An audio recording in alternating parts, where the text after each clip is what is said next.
حضور مکرم نے حدیث میں بیان فرمایا، ایک سے زیادہ احادیث ہیں، میں جو پڑھ رہا ہوں علل الشرائع شیخ صدوق علیہ رحمہ کی کتاب سے پڑھ رہا ہوں، علامت الصابر فی ثلاث۔ دیکھو صبر میں تین چیزیں ہوتی ہیں۔ صبر کا مطلب یہ نہیں ہے کہ میں کچھ بھی نہیں کر رہا اور صبر کر رہا ہوں، نہیں، صبر کرنے والے میں یہ تین چیزیں ہونی چاہیے۔ فرمایا اللہ یکسل، سب سے پہلے تو وہ سست نہ ہو۔ عجیب سی بات ہے لیکن بہت اہم ہے۔ یعنی اگر فرض کیجئے کہ کوئی کچھ نہیں کما پا رہا، کوئی آگے نہیں بڑھ پا رہا زندگی میں، آپ نے کہا بھائی کیا کہہ رہے؟ صبر کر رہا ہوں۔ ارے صبر کیا کر رہے ہو؟ تم سستی کر رہے ہو بھائی۔ ہاں، تو لیزینس کو آپ پیشنس سے نہ ملائیے، یہ دونوں سیپریٹ ہیں۔ حضور مکرم کی ذات پر مل کے صلوات بھیجیے گا، محمد و آل محمد، اللہم صلی علی محمد و آل محمد۔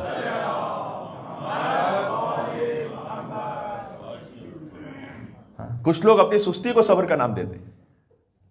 نہیں، پہلا فرمایا اللہ یکسل، صبر کرنے والا سب سے پہلے تو وہ سست ہوتا نہیں۔ وثانی اللہ یزجر، دوسری صفت صابر میں ہونی چاہیے کہ وہ آہو فریاد کرنے والا، داد و بکا کرنے والا ہر ایک کے سامنے نہ ہو۔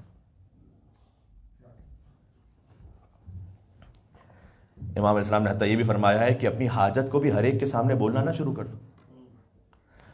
بلکہ اتنی خوبصورت تعبیر ہے، فرمایا کہ جو حاجت ہے نا تمہاری، ایک آرزو ہے، وہ ایک طرح سے تمہاری عزت ہے، یہ دیکھو کہ تم عزت کو کس کے سامنے بہا رہے ہو۔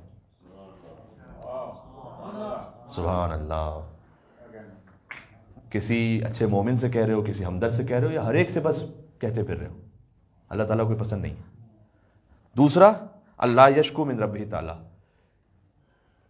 پہلی صفت یہ ہوئی کہ سست نہ ہو، دوسرا یہ ہے کہ ہر جگہ داد و فریاد کرنے والا نہ ہو، تیسرا اللہ سے بھی شکوہ کرنے والا نہ ہو۔ یہ ہے صابر، ٹھیک ہے۔ اچھا، اس کی وجہ بیان کی، کیوں؟ ان تینوں کی وجہ سن لیجئے گا، بس میں بات کو اختتام کروں گا، زیادہ طول میں نہیں جاؤں گا انشاءاللہ۔ لأنه اذا کسل فقد ضيع الحق، اس لیے کہ اگر تم سست ہو جاؤ گے تو حق کو ضائع کر دو گے۔ ابھی بات ہے، اگر سستی کے ساتھ بیٹھے رہو گے تو پھر کچھ حاصل نہیں ہوگا۔ پھر فرمایا وَإِذَا زَجَرَ، اگر تم داد و فریاد کرو گے، لم يؤد الشکر، تو جو اللہ نے نعمتیں دی ہیں اس کا بھی شکر نہیں کر سکو گے۔ بھائی کوئی ایک نعمت فرض کیجئے کہ ایسی ہے کہ جو ابھی آپ کو نہیں ملی ہوئی یا کسی وجہ سے کوئی امتحان میں ہے، تو یہ تو نہیں کہ باقی اور کوئی نعمت اللہ نے ادا ہی نہیں کی۔ بس اوقات یہ ہوتا ہے، یہ اس کا تعلق سائیکالوجی سے بھی ہے کہ کبھی کبھار انسان اتنا ڈپریسڈ ہو جاتا ہے کسی ایک معاملے کی وجہ سے کہ جو اپنی باقی کیپیبلٹیز اور کوالٹیز ہیں اس کو بھی کھو دیتا ہے۔ جیسے میں آپ کو ایک چھوٹی سی بات بتاؤں، امام صادق علیہ السلام کے ایک صحابی تھے، اللہم صلی علی محمد و علی محمد، ان کو ایک اسکن ڈیزیز ہو گیا۔ اب اگر کنڈیجیس ہو تو پھر ٹھیک ہے، احتیاط کرنی چاہیے، وہ معاملہ الگ ہے، لیکن ویسے ایک اسکن ڈیزیز تھا، انہوں نے اس وجہ سے ڈپریسڈ ہو کر لوگوں کے سامنے آنا چھوڑ دیا کہ اب کیا لوگ کہیں گے، کیا باتیں ہوں گی، بہرحال چھوڑ دیا نا۔ امام صادق علیہ السلام نے پیغام بھجوایا کہ تم ایسا کیوں کرتے ہو کہ اپنے دل میں اتنی مایوسی لا کر تم نے ہر ایک سے ملنا جلنا چھوڑ دیا ہے، معاشرے میں آنا چھوڑ دیا ہے۔ پھر امام نے مثال دی مومن آل فرعون کی۔ مومن آل یاسین بھی ہے قرآن میں، مومن آل فرعون بھی ہے۔ مومن آل فرعون وہ ہیں کہ جو فرعون کے دربار میں ہے لیکن حضرت موسیٰ علیہ السلام پر ایمان رکھنے والا، جس نے پہلے اپنے ایمان کو چھپایا ہوا تھا، بعد میں ظاہر بھی کیا اور حضرت موسیٰ علیہ السلام کی حمایت کی۔ اللہ نے تجلیل کی ہے قرآن میں مومن آل فرعون۔ امام نے فرمایا کہ تمہیں معلوم ہے کہ مومن آل فرعون جس کا اللہ سبحانہ وتعالیٰ نے قرآن میں ذکر کیا ہے، ان کی انگلیاں جو اسٹک تھی، چپکی ہوئی تھی، یعنی بہرحال اس طرح سے تھی کہ وہ اپنی انگلیوں کو کھول نہیں سکتے تھے۔ پھر امام نے کہا لیکن جب وہ فرعون کے دربار میں حضرت موسیٰ علیہ السلام کی حمایت کرتے تھے تو اس طرح سے فرمایا کہ جیسے ہاتھ کو سامنے لا کر اشارہ کر کے پوری قوت کے ساتھ حضرت موسیٰ علیہ السلام کی حمایت کرتے تھے۔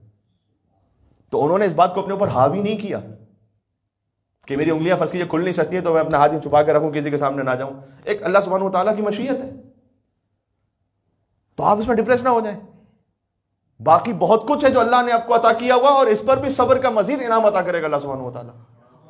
ایک مل کے صلوات بھیجیں نام امام جعفر صادق علیہ الصلوۃ والسلام پر۔